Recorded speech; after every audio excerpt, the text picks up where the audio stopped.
Hello everyone, তোমরা সবাই কেমন আছো? আশা করছি তোমরা সবাই খুব ভালো আছো। আমিও ভালো আছি।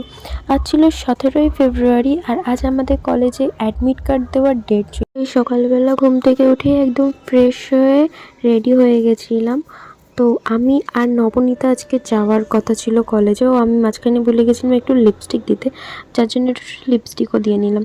তো তারপরে আমি আর নব চলে গেছিলাম কলেজে গিয়ে আরও দুটো মুরগির সাথে দেখা হয়ে গেছিলো। একটা হলো কৃষ্ণা আর একটা হলো ঈশা। তারপর কলেজের কাজ শেষ করে আমরা চলে এসেছিলাম বাড়ির দিকে। আর আজকে বাড়ি আসার তাড়াতাড়ি রিজন হলো আজকে আমাদের মাঠে খেলা আছে। আজকের ফার্স্ট ম্যাচ ছিল আমার কাকার। তো বাড়িতে গিয়ে আমি ড্রেসটা ঝটপট করে চেঞ্জ করে চলে আসছি, কেন কাকার খেলা শুরু হয়ে গেছিলো। আর আমার কাকা একজন খুব ভালো প্লেয়ার, একটা টাইমে মোহনবাগানেও খেলে এসছে আমার কাকা।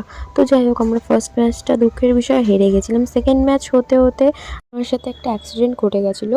একটা বল এসে ডাইরেক্ট আমার ফেসে লাগে, যার জন্য আমার লিপটা একটু মানে ফেটে গেছে বলতে পারো। ওই যে এখানে পুরো একদম গোল পোস্টের পাশেই আমি বসেছিলাম, ওটা অবশ্য আমার ভুল, যার জন্যই আমার লেগেছে। তো তারপর আমি বাড়ি গিয়ে একটু রেস্ট নিয়ে চলে এসেছিলাম বিকালে আবার রেডি হয়ে, কেন ফাইনাল শুরু হওয়ার টাইমও হয়ে এসেছিলো। যেটার ফার্স্ট ম্যাচ ছিল ভীমসেন আঙ্কেলের টিম আর ছিল ক্যাম্পের ছেলেদের সাথে। কিন্তু দুঃখের বিষয় ভীমসেন আঙ্কেলরা হেরে গেছে, তাও কি টসে হেরেছে। আর যাদের সাথে মানে যে ক্যাম্পের ছেলেদের সাথে এরা হেরেছে, তাদের সাথেই আমার কাকার যে ফার্স্ট ম্যাচটা ছিল কাকা হেরেছে। সাইকেলের ওপর একটা শো হচ্ছিল, ওই শোটা দেখেই আমি চলে যাচ্ছিলাম আমাদের বাড়ির দিকে, কেন আমাদের কালকেও আবার ম্যাচ আছে। আজ ছিল ডে 2, মানে আমাদের যে মাঠে খেলাটা হচ্ছে তার আজকে সেকেন্ড ডে। আজকেই ছিল সেমিফিনালে। আর দেখো আমার ঠোঁটে ওরা বল মেরে আমার ঠোঁটটাই ফাটিয়ে দিয়েছে, সেটাই তোমাদের শেয়ার করছিলাম। আমার ঠোঁটটা দেখো কীরকম ফুলেও রয়েছে। তো আমি সেদিন একটু লাইট কিছু ড্রেস পরেছিলাম, কেন খেলা দিয়ে একটু দেখতে যাচ্ছি। তো মাঠে গিয়েই দেখছি যে আমাদের সেমিফাইনালের ম্যাচ স্টার্ট হয়ে গেছে। তার মাঝখানে এটাও শুনছিলাম যে আমাদের ফাংশনটা না হওয়ার চান্স আছে, বাট পরে এটা জানলাম যে না, আমাদের রাতে ফাংশন হবে।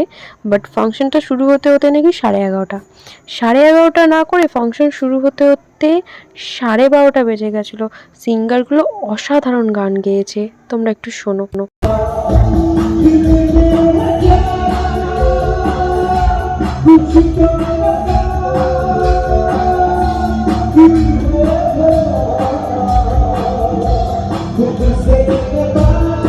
শেষ হতে হতে প্রায় রাত 2:30 বেজে গেছিলো। আর এই ভিডিওগুলো আমি আমার বাড়ির ছাদ দিয়ে করছিলাম। আমি আর আমার বোন 1টা অবধি ফাংশন দেখেছি। তারপর আমরা খুশিতে একটু ফানুস ওড়াচ্ছিলাম। আমি ততক্ষণ ফানুস ওড়াতে থাকি। তোমরা ঝটপট গিয়ে আমার চ্যানেলটাকে সাবস্ক্রাইব করে দাও। Thank you everyone. ভিডিওটা ভালো লাগলে লাইক কমেন্ট